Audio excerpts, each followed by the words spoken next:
Pada zaman dahulu kala di sebuah desa kecil di Jawa, hiduplah seorang pemuda bernama Joko Tarub.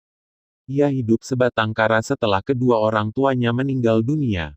Meskipun begitu, J. Tarub merupakan pemuda yang cerdas, baik hati, dan pandai dalam berbagai hal.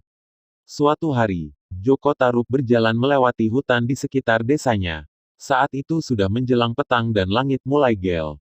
Tiba-tiba, dari kejauhan, terdengar suara nyanyian yang sangat indah. Ia penasaran dan mengikuti suara hingga sampai ke sebuah gua yang tersembunyi di tengah hutan. Di dalam gua tersebut, Joko Tarub terkejut melihat 7 bidadari sedang bermain dan menyanyi dengan indah. Salah satu dari bidadari-bidadari itu adalah Nawangsi, yang memiliki kecantikan yang jatuh cinta pada pandangan pertama. Joko Tarub diam-diam mendekati bidadari-bidadari tersebut dan mencuri sebatang kain yang digunakan Nawangsi.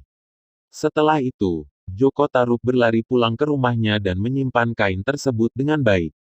Ia berik bahwa dengan memiliki kain tersebut, ia akan bisa menemukan kembali Nawangsi di lain waktu.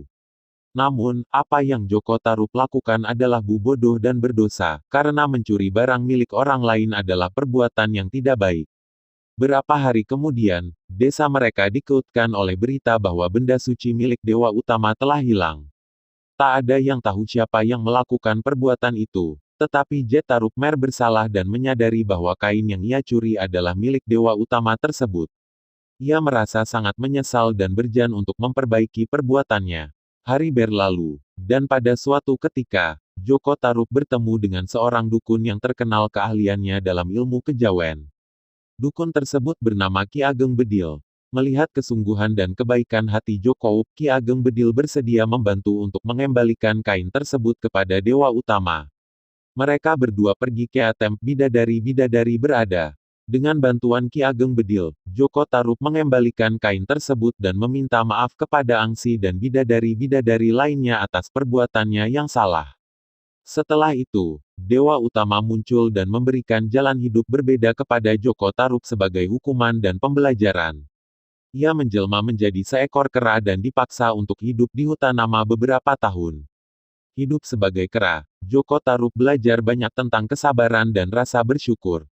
Setelah menjalani masa penghukuman, Dewa Utama merasa bahwa Joko Tarub telah belajar dari kesalahannya.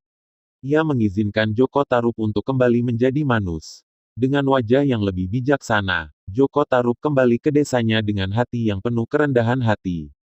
Nawang yang melihat perubahan dalam diri Joko Tarub, merasa terkesan dengan ketulusan hatinya. Mereka kemudian jatuh cinta dan menikah, menjalani kehidupan yang bahagia dan membangun keluarga yang penuh kasih.